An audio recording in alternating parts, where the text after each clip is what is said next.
Ini kitab Fathul Mu'in, muka surat 228, petok atas sekali 228, petok atas sekali.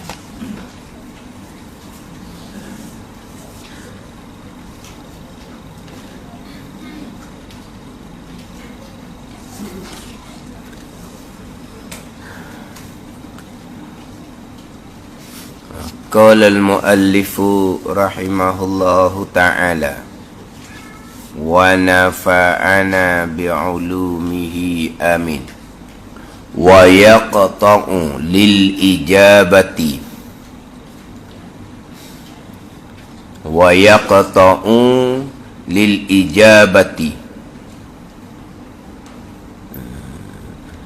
al-qira'atu wa zikru wa doa,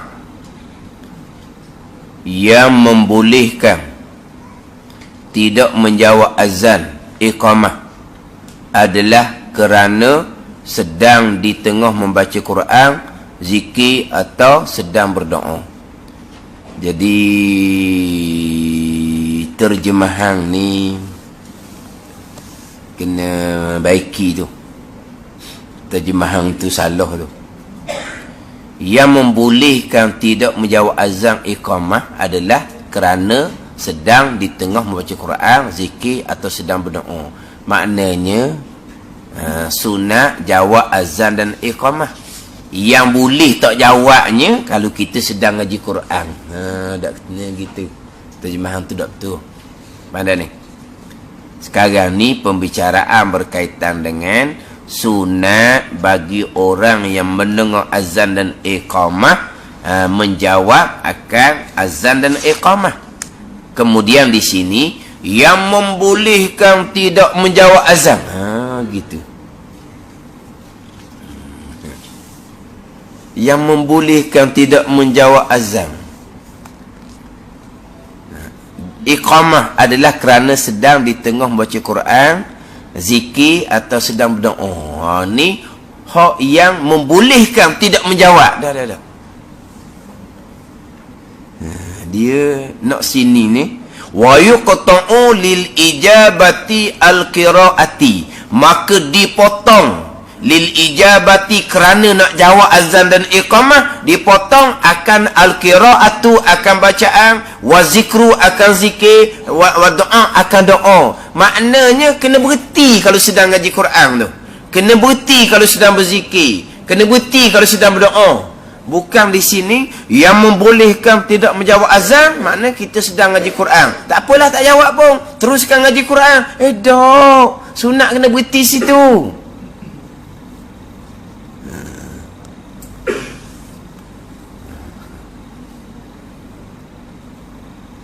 Mana apa sini, mana wayuk ta'u ni dipotong, mana kena hentilah dipotong tu. Lil ijabati, kerana untuk menjawab ijabah, jawab azan dan iqamah, kena hentikan akan bacaan Quran. Sedang baca Quran berhenti. Wazikru sedang berzikir berhenti. Wadu'a'u sedang doa berhenti untuk jawab azan. Bukan maknanya yang membolehkan tidak menjawab azan dan iqamah. Mana?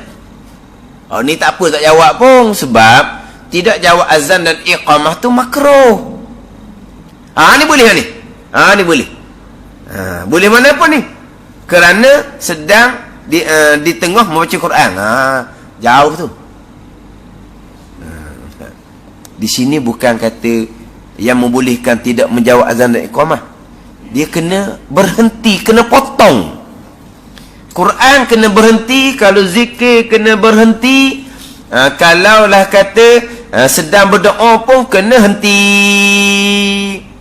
Kena henti. Ada ni.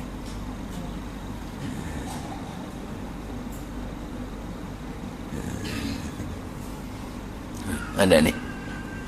Hak ni kan biasa disebut sokmo. Orang bang ngaji Quran pun sunat berhenti. Orang bercakap tak sedut tanyalah. Ngaji Quran lah selebih-lebih zikir. Dan ni. Kemudian pula mengaji Al-Quran selebih-lebih zikir. Ini secara itlaq, tak qaid. Adapun kalau kata nak qaid, nak qaid macam mana? Lepas mayang, afdal wiri daripada baca Quran. Budak ni. Dia kata baca Quran selebih-lebih, ini sebut secara itlaq, tak qaid dengan bila, waktu mana, hari apa, gitu. Ada ni. Oh, kalau hari Jumaat, malam Jumaat, lebih selawat daripada ngaji Quran. Ada ni. Melainkan Quran ada kaitan dengan Jumaat. Quran suratul Kahfi contohnya, Hamid Dukhon contohnya. Tu afdal Quran lah daripada selawat. Tapi kalau Quran lain afdal selawat lagi kalau hari dan malam Jumaat. Tadi lepas mayang afdalnya kita berwiri. Tapi sebut kata baca Quran ni selebih-lebih zikir, ini secara itlaq, tak kait dengan apa-apa. Bahkan ada ketika sunat berhenti baca Quran, afdal diam daripada membaca Al-Quran. Tika mana ni? Tika orang azan. Tika orang azan ni afdal senyap daripada baca Quran. Kenapa ni? Orang bang baca Quran berhenti. Bukan gitu kita duduk belajar. Ke kita baca Quran orang bang buat erti gitu. Kita akan berhenti. Ni kalau kita hanya ambil terjemahan. Ni bau ya sungguh ni orang tak jumpa hukum ni yang membolehkan tidak menjawab azan iqamah ni kalau kita sedang ngaji Quran. Kita ngaji Quran tak apa nak jawab pun. Oh jauh lagi tu. Ni kitab ni. Tengok baliklah. Hak Arab tu kata orang nak comel lagi buka kitab I'anatul Talibin, kitab I'anah Syarah. Syarah kita ni Fathul Mu'in. Kalau kita nak mengaji ni kitab Fathul Mu'in yang kita nak belajar ni. Syarahnya I'anatul Talibin. I'anah disebut adalah ni. Sunat jawab dan sunat berhenti barang yang kita duk sibuk. Sunat berhenti. Jadi maknanya bukan hanya sunat jawab, bukan sunat berhenti daripada hak kita sedang bersibuk. Walaupun kita sedang bersibuk tu selebih-lebih zikir membaca Al-Quran sekalipun. Ada orang faham, jawab sudahlah. Kemudian kita ngaji Quran, kita ngajilah. Dia habis satu kalimah azan, kita berhenti Quran, kita jawab. Kita baca pula Quran. Kemudian dia habis satu kalimah azan, kita berhenti Quran, kita jawab. Dak. Bukan hanya sunat jawab, sunat diam. Ada ni. Kan ada orang bang dia bercakap. Tapi dia jawab, bukan tak jawab. Sekarang ni tu bila Allahu Akbar, Allah Akbar dia pun jawab. Tu bila Allah Akbar dia cakap pula baik. Lepas tu dia pun jawab. Lepas tu dia cakap pula, lepas tu dia jawab. Bila habis satu kalimah azan, dia jawab. Tapi dia berhenti tak bercakap, tak berhenti. Sunat berhenti bercakap, bukan jawab saja. Bukan tidak jawab azan saja makruh, bercakap tu pun makruh. Bukan hanya jawab azan saja sunat, berhenti terus senyap, tu pun sunat. Pada ni, jawab satu sunat. Berhenti apa yang kita duk sibuk tu satu sunat. Lepas tu dalam kitab I'anah ni apabila orang yang mendengar tu membaca ataupun berzikir ataupun berdoa, sunat baginya menjawab dan sunat baginya potong. Mana berhenti akan barang yang ia bersibuk dengannya. Ada ni. Berhenti. Sunat jawab dan sunat berhenti. Bukan kata di sini, bukan setakat saja tak berhenti ni. Boleh tak jawab. Ada ni. Yang membolehkan tidak menjawab azan dan iqamah. Mana boleh tak jawab? Sebab kita sedang baca Quran. Tak ada dua sunat. Yang pertama tetap sunat jawab, tak jawab makruh. Yang kedua sunat berhenti baca Quran tu. Sunat berhenti berzikir tu. Sunat berhenti berdoa tu. Ini terjemahan. Faham tak? Lepas tu kadang-kadang nak baca-baca kitab ni pun kena ada dia punya ni Fathul Mu'in, dia kena ada I'anatul Talibin syarah dia. Sebab ada orang masuk dalam FB hak Fathul Mu'in. Tapi hak ditulis tu salah sangat. Sebab apa tidak tengok kitab I'anah, syarah pada Fathul Mu'in. Ni contoh. Hak bacaan salah ketika membaca Fatihah. Dalam kitab Fathul Mu'in kita ni, kalau baca salah dengan sengaja, batal sembahyang. Kalau baca salah dengan terlupa, batal bacaan. Mana kena ulang balik bacaan. Kalau tak ulang, rokok, batal sembahyang. Ditulis dalam FB-nya, baca salah, hak kena ulangnya, baca salah dengan sengaja. Kalau baca dengan salah dengan lupa, boleh dah bacaan tu, boleh jalan dah. Jauh lagi tu. Baca salah dengan sengaja, sengeleng nak baca salah, batas semayang terus. Kena berhenti semayang tu, tapi tak ada orang buat gitu. Hak berlakunya baca salah dengan tersalah, dengan lupa, maka batal bacaan. Bacaan tu tak jadi, wajib kena ulang semula. Tak ulang, kemudian kita rokok, maka batal sembahyang. Memang apa ni? Ni salah.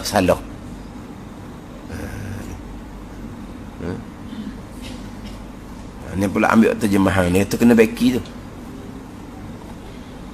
Wa yuqta'u lil ijabati, dan dipotong. Mana dipotong ni, dihentikanlah. Lil ijabati, bagi kerana menjawab azan dan iqamah. Dihentikan al-qira'atu, akan bacaan, berhenti bacaan. Wa zikru, zikir, berhenti. Wa du'a'u, doa, berhenti. Mana bukan setakat sunat jawab saja, bukan sunat kita berhenti hak kita, walaupun hak sedang kita baca Quran selebih berzikir sekalipun. Sunat jawab tetap dah. Bukan sunat berhenti. Tu kena potong lah tu. Kena tulis molek tepi tu. Jadi sini ni yang membolehkan tidak menjawab azan. Jadi jawab azan pun tak payah. Berhenti baca Quran pun tak payah. Padahal sini ada dua sunat tu. Sunat jawab dan sunat berhenti. Jangan jawab saja, berhentinya tidak. Kena jawab dan kena berhenti. Walaupun kita sedang membaca Al-Quran, selebih-lebih zikir sekalipun.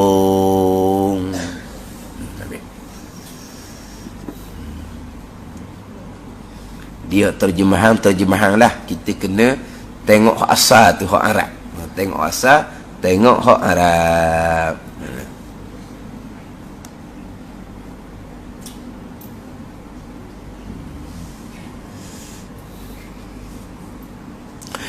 Wa tukrahu limujami'in wa qadi hajatin bal yujibani ba'dal faraghi kamusallin in qarubal faslu. Wa tukrahu, dan dimakruhkan, akan ijabah, akan menjawab tu. Makruh menjawab. Hak ni hak makruh bagi orang sedang bersetubuh. Dia sedang bersetubuh, tu bila pun bang, jangan duk jawab lah, makruh. Dan berok atau kencing, Allah. Dan sedang qada hajah. Sedang qada hajah, berok atau kencing.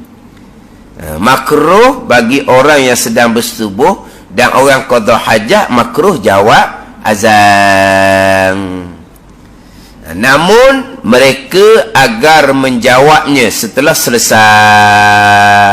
Selesai bersetubuh, selesai qada hajah, maka sunat jawab. Contohnya sebagaimana pula, mana seperti orang yang sedang solat. Kamu solin, seperti orang solat. Sebagaimana pula orang sedang solat. Itu semua jika azan iqamah terjadi belum lama berselang. In qarubal faslu, jika hampir bercerai antara selesai bersubuh, selesai qada hajah, selesai sembahyang dengan hak sesabang. Kalau lama sangat atau sunat jawab. Tapi kalaulah tak lama mana, antara selesai bersetubuh, antara selesai azan dengan selesai bersetubuh, antara selesai azan dengan selesai qada hajah, antara selesai azan dengan beri salam semayang tu singkat aja. Sunat jawab mula daripada hak awal. Allahu akbar, Allahu akbar, Allahu akbar, Allahu akbar. Asyhadu an la ilaha illallah, asyhadu an la ilaha illallah. Jawab satu-satu. Ada ni. Kerana kita. Kita ni kan kadang-kadang kita sedang semayang. Semayang tahiyatul masjid. Tok bila pun bang. Tak jawablah kitanya. Sudah je kita beri salam, tak lama mana tu. Terjawab dah. Dak dalahnya. Jawab. Melainkan kalau kita kata kok lama dahnya. Kita kat pertama tu bila habis dah bangnya. Kat kedua lepas tu tasyahud akhir beri salam, lama dah. Senggang antara selesai bang dengan salam kita, maka tak sunat jawab. Kalau hampir berselang, dekat-dekat berselang tu, maka sunat jawab. Jawab daripada awal. Jawab daripada awal.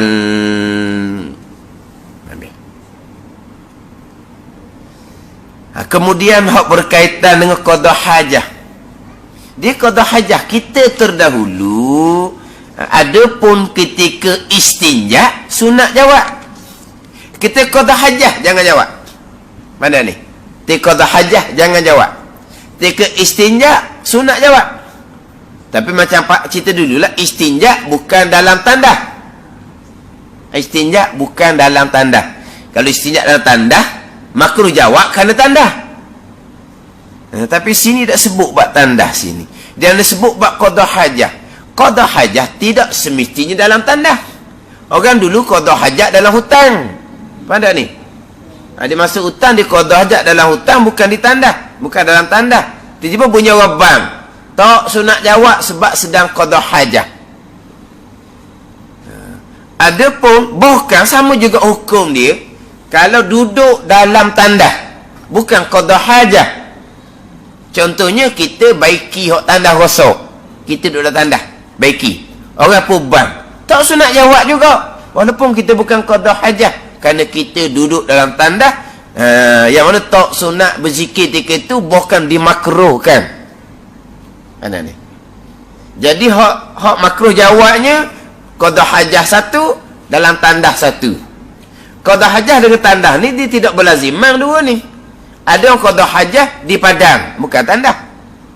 Ada orang duduk dalam tanda, tapi bukan qada hajah. Pada ni. Itu makruh jawab belaka tu. Biasanya qada hajah dalam tanda. Tu dua perkara ada situ. Sedang qada hajah satu, sedang berada dalam tanda satu. Semata-mata qada hajah, bukan dalam tanda, makruh jawab. Semata-mata dalam tanda, bukan qada hajah, makruh jawab. Ketika istinja tak makruh. Tapi istinjanya bukan dalam tanda. Macam cerita orang dulu, istinjanya tepi telaga. Dia qada hajahnya dalam hutang. Ada dia qada hajah dalam hutang, dia keluar istinjanya tepi tanda, tepi telaga. Orang apa bang? Sunat jawab. Mana ni? Kita ada peling pula dah. Ke mana pula istinja kan? Istinja tu basuh berok, basuh kecil tu, jangan duk pening mana pula istinja. Ni qada hajat diterjemah dengan berok kecil. Kasar tu. Istinja basuh tu. Istinja tu basuh. Jadi kalau kata istinja sunat jawab. Macam mana istinja kata istinja dalam tanda? Kita sekarang istinja dalam tanda. Kemungkinan juga kita istinja di tempat mandi. Contohnya orang kadang-kadang dia qada hajah atas tandah yang tinggi itu, masa dia istinja itu bawah. Sebab apa? Sebab nak istinja ketika kita qada hajah atas tandah yang tinggi itu, dia nak istinja tu payah. Sebab dia tutup. Ada ni. Dia tak sama dengan kita qada hajah di tanda atas latar tu. Tu kita mencangkung atas dua kaki. Di situ terbuka. Itulah hak qada hajah yang disunatkan kepada kita. Mencangkung atas dua kaki. Bukan duduk atas tandah tu. Tapi masalah kitanya orang uzur, orang tak sihat, sakit lutut lah, sakit macam-macam lah. Ada ni. Maka terpaksalah kena qada hajah atas tanda hak duduk tu, hak tinggi tu. Barulah boleh qada hajah. Tapi sebenarnya tak lawas situ. Mana tak lawas? Lawas. Lawas apa? Lawas. Ke lawah? Lawas. Bila mencangkung atas dua kaki, dia terbuka luar, maka lawas dia panggil tau. Ke bangun dia? Lajulah maknanya. Kalau duduk atas tu, kalau jenis gemuk pula, daging punggung banyak, nak kawan tu nak keluar payah. Sakok kawan tu nak keluar. Mana ke mana? Tak apa nak jadi. Kalau kita rasa sikit-sikit je nak qada hajah, duduk atas tu tak jadi. Tak jadi. Tapi biasanya itulah orang tua-tua, orang uzur duduk atas tu. Ada orang masa istinja diturun bawah, maka di istinjaknya bukan di tandas, di istinjak ada di bilik mandi. Itu dah apa boleh jawab. Cuma kalau terpaksa juga istinja atas tandas yang tinggi tu, kena tu sikit lah. Sebab yang terbuka ketika kita mencangkung atas dua kaki, itu dipanggil anggota zahir badan yang wajib kita sucikan. Yang terbuka ketika mencangkung atas dua kaki, hak halakah dubur, kemaluan perempuan sebelah hadapan, yang terbuka kita mencangkung atas dua kaki, itu dipanggil anggota zahir badan yang wajib kita sucikan daripada najis. Jadi bila kita duduk atas tandas tinggi itu, tempat yang zahir badan tu akan jadi tutup. Jadi macam mana kita nak pastikan bahawa kita menyucikan hak dihukumkan anggota zahir badan? Kan kita kan syarat sasmaya suci badan, pakaian, tempat dia najis. Suci badan yakni suci zahir badan. Suci badan ni suci zahir badan. Jadi kena faham, hak zahir badan yang wajib suci dan najis termasuk di halaqah dubur dan kemaluan perempuan di belah hadapan ketika mencangkung atas dua kaki. Itu dia panggil anggota zahir badan. Jadi masa kita qada hajah cangkung atas dua kaki, zahir lah, nyatalah kita mudah istinja. Kalau duduk atas tanda duduk, tu kena pisau sikit lah. Jari tu kena guna molek. Tapi jari yang kita guna pula jangan termasuk walaupun sedikit di dalam batin dubur. Kalau termasuk walaupun setengah hong je, dah setengah hong. Ada ni kita ni setengah hong, sikit je termasuk dalam rongga dubur. Kalau bulan Ramadan batal puasa. Pada ni walaupun hanya setengah hong, sikit, setengah inci je masuk dalam rongga dubur, hujung jari kita tu batal puasa kalau syahri Ramadan. Ni jaga pula situ. Ada ni. Jadi nak selamatnya, turun ke bawah, istinjaknya di bawah, baru selamat. Tapi itulah kata, nak istinjak tak boleh, dia kata nak duduk tak boleh. Itulah kalau istinjak atas tandas duduk tu juga tinggi tu, kena pisahkanlah sikit. Kena sungguh sikit kita menggunakan jari ketika kita istinjak. Tapi kalau istinjak tu di tempat mandi, orang bang sunat jawab la liman bi hammam. Hammam atas mim tu ada tasydid. Kalau hammam itu burung merpati. Hammam burung merpati. Himam itu terjemahan dia mati, himam. Hammam burung merpati. Hammam tempat mandi. Di atas mim tu kena ada tasydid. Hal tu tak ada tasydid tau. Atas mim kena ada tasydid. Kalau tak ada tasydid, hammam burung merpati. Kita bukan cerita burung merpati ni. Kalau himam maknanya mati. Di sini hammam. La liman bi hammam wa man badanuhu ma ada famihi najisun wa in wajada ma yatatahharu bih. Lain halnya, dia temu dengan lain halnya orang yang sedang berada di dalam kullah. Apa gitu pula? Kullah ke apa kullah? Bukan qullah ni, K-U-L-L-A-H. Kullah lah. Apa tahu ni? Ada orang Indonesia sini. Apa dia kullah? Kullah ke apa? Ataupun orang berhenti tengok drama Indonesia. Ada tak? Dia cakap kullah. Lain halnya. La. Di la di situ. Apa dia ni? La ay la tukrahul ijabatu. La tukrahul ijabatu liman sami'al azan. La mana tidak makruh menjawab azan bagi mereka yang mendengar azan. Nak situ. Lain halnya ni payah nak faham kitanya. La mana la tukrahu tadi, wa tukrahu, dan dimakruhkan menjawab azan ketika bersetubuh, ketika qada hajah. Sini la mana la tukrahul ijabatu, tidak makruh menjawab azan. Liman bihammam, bagi mereka yang berada di bilik mandi. Nak situ. Hammam, la liman bihammam.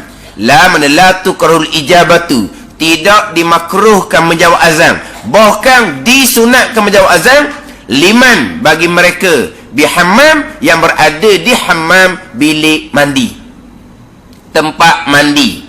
Di hammam ni asalnya bilik mandi air panah, asal dia gitu. Bilik mandi air panah biasanya. Asal mana tak makruh jawab azan ketika berada dalam bilik mandi.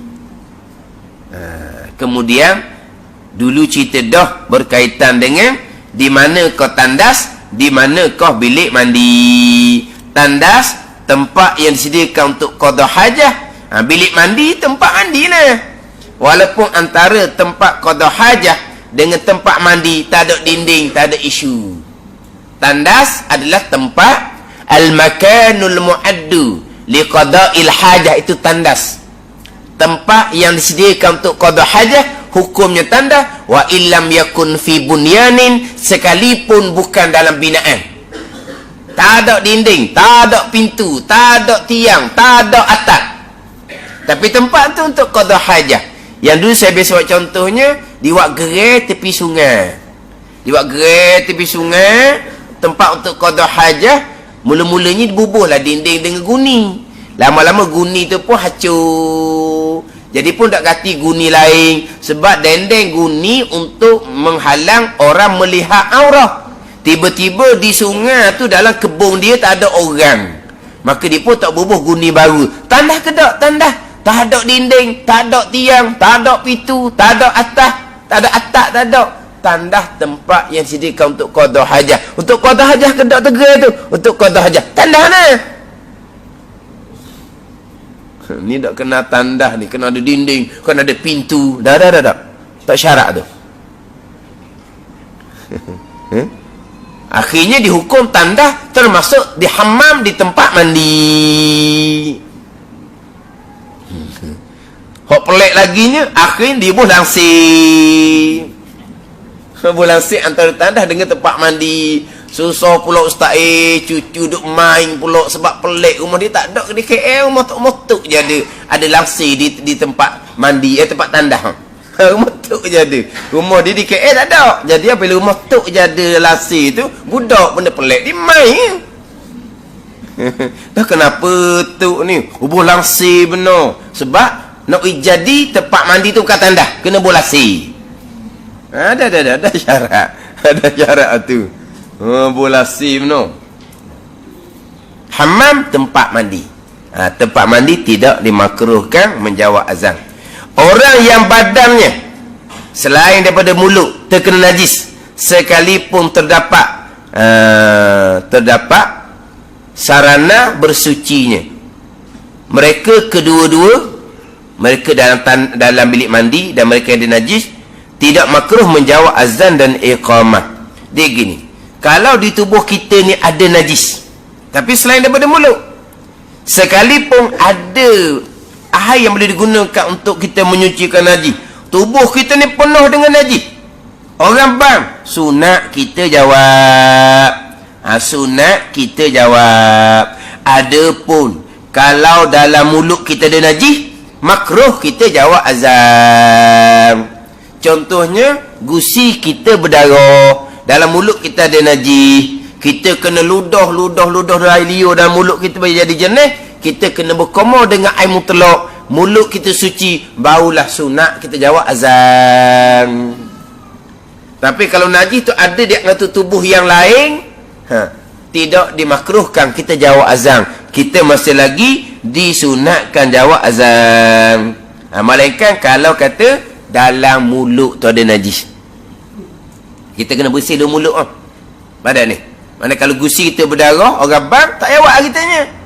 Pergi komor dulu siap, barulah kita jawab azam.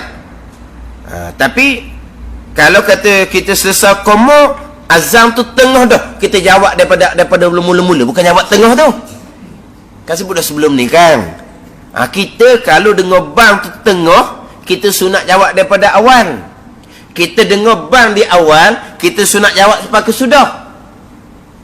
Sebab boleh berlaku kita ni, speaker tak bunyi, bunyi hayya 'alas solah je, hak awal hak tak bunyi. Kita jawab daripada awal, bukan jawab hayya 'alas solah dengan la haula wala saja. Mula-mula bunyi Allahu Akbar, Allah Akbar, bunyi siapa separuh, karun tak ada, elektrik padam, maka tak ada dah suara speaker. Kita jawab sampai ke siap, sampai ke sudah. Pada ni di mula-mula bang speaker ada, tengah-tengah speaker elektrik padam, maka suara tak dengar dah, kita sunat jawab sampai ke sudah. Jadi sama juga, mula-mula tu Bilal azan, mulut kita ada najis, kita pun komo-komo mulut itu suci, kita jawab azan daripada awal sampai ke akhir. Tapi ketika mulut kita ada najis, makruh kita jawab azan. Tapi kalau di tubuh kita ada najis, tidak dimakruhkan kita jawab azan. Sekalipun di kita tu ada air, boleh bersihkan najis, tak sekalipun, tidak dimakruhkan kita jawab azan. Tubuh kita dalam keadaan ada najis, melainkan kalau najis tu ada dalam mulut, maka dimakruhkan kita jawab azan. Jadi tidak dimakruhkan jawab azan bagi orang yang ada dalam bilik mandi, dan tidak dimakruhkan jawab azan bagi orang yang ada najis di tubuhnya, melainkan najis dalam mulut, dimakruhkan jawab azan. Illa fi hayalat fayuhawkilu. Hayalat ni hayya 'alas salah, hayya 'alal falah. Hauqalah ni la haula wala quwwata illa billah. Wallahu a'lam. Bismillahirrahmanirrahim. Alhamdulillahi rabbil alamin. Wassalatu wassalamu ala sayyidil mursalin wa ala alihi wa sahbihi ajma'in. Allahumma aftah alaina futuhal arifin. Allahumma allimna ilma akdamin wa fahimna famasabikin warzuqna ruqat talibin. Allahumma zidna ilma wa alhiqna bis salihin. Wa sallallahu ala sayyidina Muhammadin wa ala alihi wa sahbihi wa sallam. Walhamdulillahi rabbil alamin.